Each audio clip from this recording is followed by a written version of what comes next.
This chapter in Deuteronomy has many smaller laws, and we're going to look at that today. Deuteronomy 25:1. If there is a controversy between men, and they come into court, and the judge decides between them, justifying the innocent and condemning the guilty.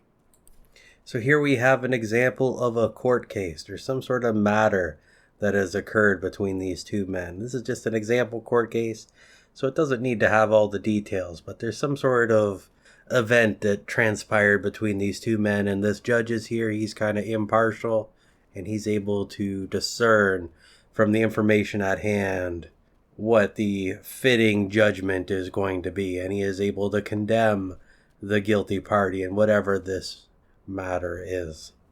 This almost sounds more like a arbitration than a criminal proceeding. This almost sounds more like a civil case than a criminal case, to put it in context with our current modern legal system. Deuteronomy 25:2. Then the guilty man deserves to be beaten. The judge shall cause him to lie down and be beaten in his presence with a certain number of stripes according to his offense. In our modern society, when it comes to punishment for those that have transgressed, it's often limited to a few different types of punishments. We have financial punishments such as fines or the seizure of property. There is the restriction of freedom of movement with incarceration, or in the form of parole or house arrest. A third type of punishment is corporal punishment, and that is the physical punishment. And when it comes to judicial use, there's only around 30 countries that still practice it today. A notable one would be Singapore, a country that has a very low crime rate and very severe punishments for crime. Corporal punishment is also used by many countries and many locations around the world on children, whether it be at home or in the school. There's a lot of divide on when it can be used and to what degree. So to conclude this court case, we see that there is a sentence passed out to the guilty party. And as one of the options for punishment, we have the option for physical corporal punishment. We don't really have the details on what this particular event was or could be, but we have seen other laws before. So there were many that involved restitution. So if a man's sheep was killed, the person that killed the sheep would have to give him a new sheep and pay a certain amount as restitution.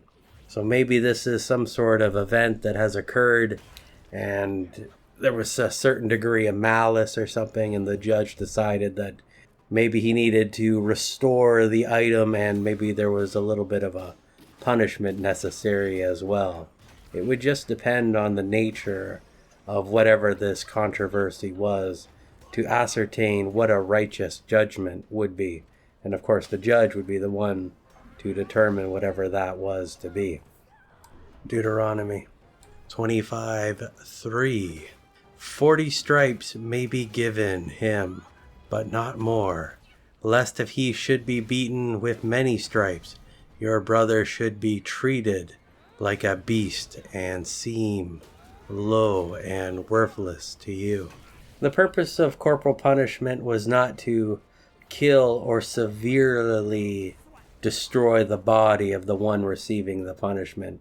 So in this section, we are looking at the laws around this and how to limit the amount of stripes or individual hits, either with a whip or a cane or whatever the method was that was used to prevent severe damage to the person and severe bodily harm.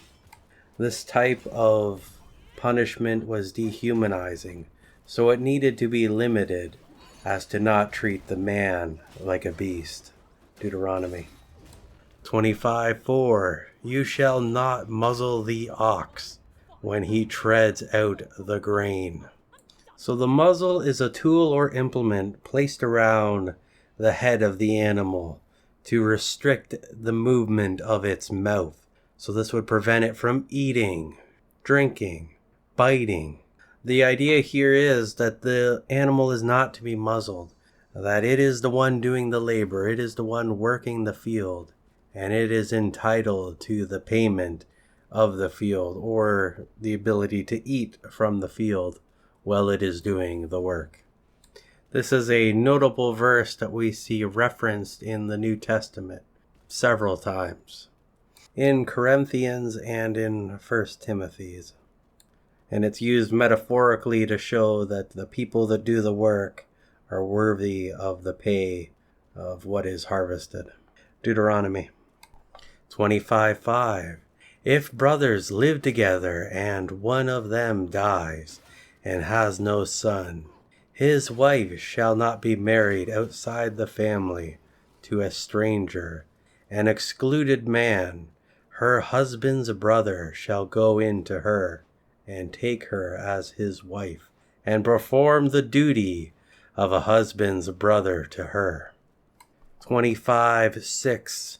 And the firstborn son shall succeed the name of the dead brother, that his name not be blotted out of Israel. So this is something that we saw previously in the book of Genesis. The event that a man is married and his wife has yet to conceive a son, so he has no one to take inheritance of what he has, as well as someone to continue his lineage, even if it is not necessarily material.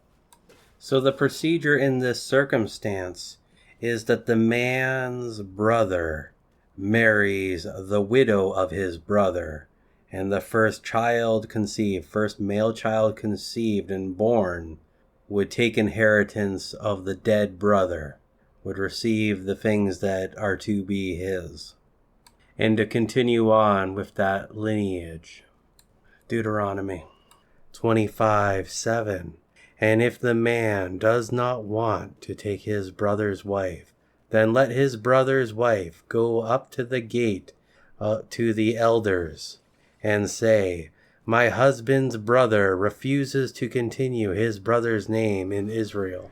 He will not perform the duty of my husband's brother. So not every man is going to want to fulfill his duty to his brother and to his brother's widow.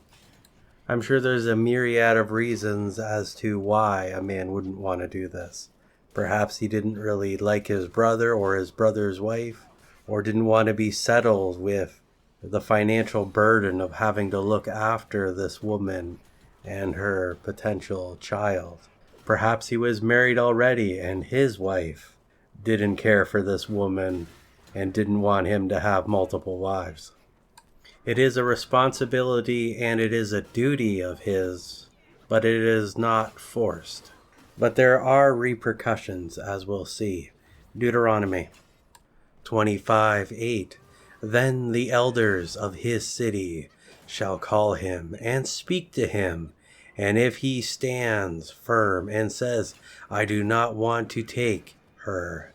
So the brother's wife or the widow, she takes this matter and escalates it and brings it to the elders at the gate and tells them of what has transpired and how he is refusing to fulfill his duty.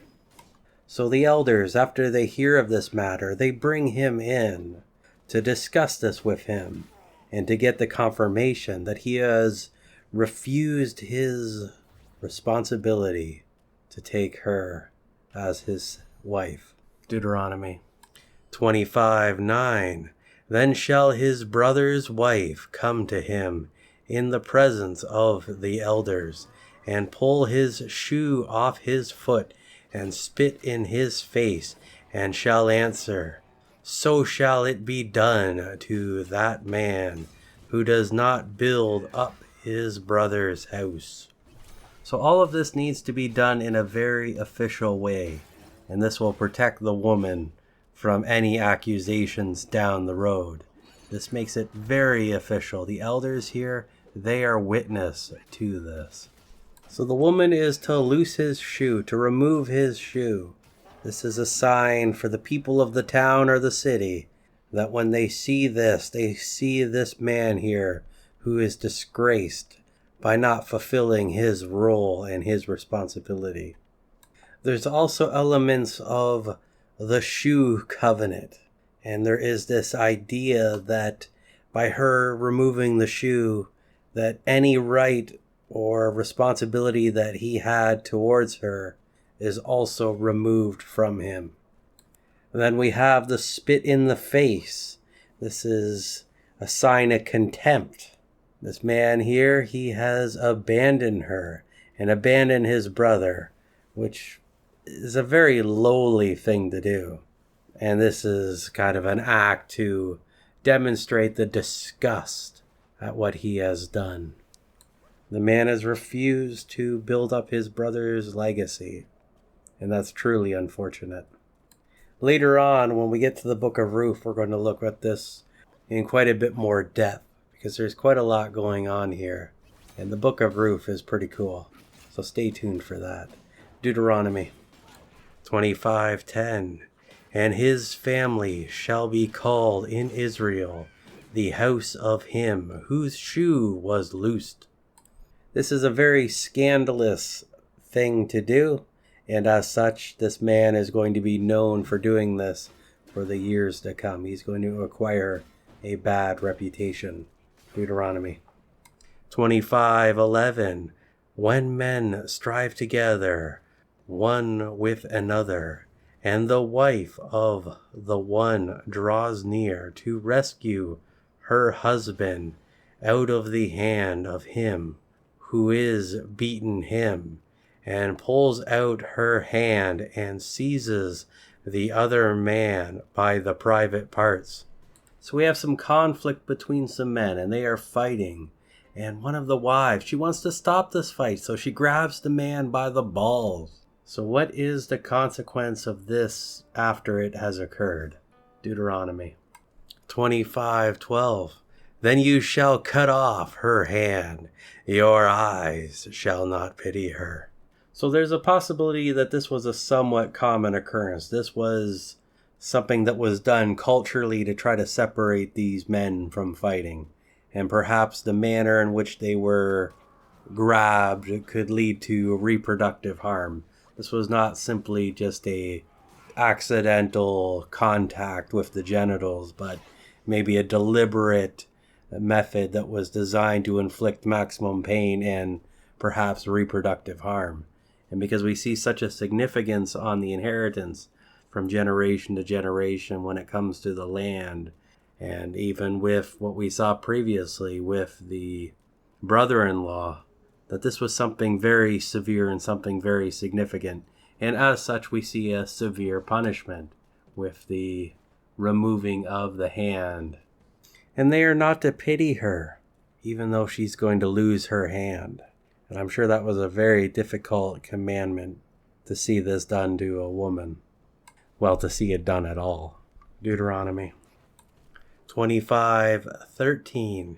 You shall not have in your bag true and false weights, a large and a small. 25:14. You shall not have in your house true and false measures, a large and a small. When it came to buying and selling, they didn't have scales like we have today, where an object can simply be placed on top and it will tell you with a digital readout what the exact weight is. Back then, they would have a scale that was more of a balance. So they would put a weight on one side and the object on the other, and when they equaled out, they would know what the weight of that item was.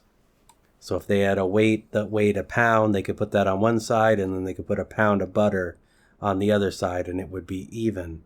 So the idea here is that they would be cheating people by having different sets of weights. So maybe you use one set of weights for buying and a different set for selling. The degree in which they are off from the reference amount would be the amount that they would be ripping the person off by. So if the weight was 20% heavier when they were buying, they would be buying 20% more. for the same price. And the same with the lighter weight. If it was 20% lighter, then they would be selling 20% less for the same price. Not exactly the most honest and righteous thing to be doing, and it makes sense as to why the Lord forbade them from doing this. Deuteronomy 25:15.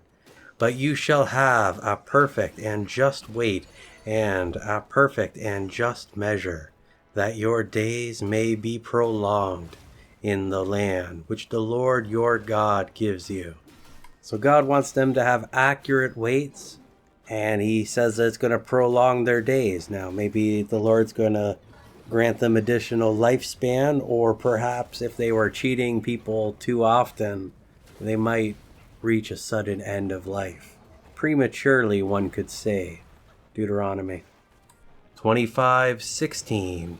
For all who do such things, all who do unrighteously, are an abomination to the Lord your God. As we recall from before, when God refers to something as an abomination, that is essentially the highest level of dislike that he has. So this is something that he really doesn't appreciate them doing. Deuteronomy 25:17. Remember what Amalek did to you on the way when you had come forth from Egypt. 25:18. How he did not fear God, but when you were faint and weary, he attacked you along the way and cut off all the stragglers at your rear. 25:19. Therefore, when the Lord your God has given you rest from all your enemies round about in the land which the Lord your God gives you to possess as an inheritance, you shall blot out the remembrance of Amalek from under the heavens. You must not forget. So when the Israelites were first making their journey out of Egypt and they encountered Amalek, unprovoked, Amalek attacked them, and he was a real thorn in their side, or at least the people of Amalek. There was a very interesting battle in the book of Exodus when Moses was on top of a mountain overlooking the Israelites as they did battle with Amalek. Moses, when he rose his staff towards the sky, the people of Israel would prevail. But in his weakness, he lowered his arms and the people of Israel started to lose the battle. So he had to keep his arms up towards the sky for the Israelites to win. And Aaron and Hur came and assisted him, and they held his arms up so that Israel would be able to prevail in this battle. This is in Exodus 17, by the way. So this verse here is made up of several different points. One of them is that they need to purge Amalek from existence, to blot them out completely. And they need to have a remembrance of them afterwards. We're going to see how this all pans out later on.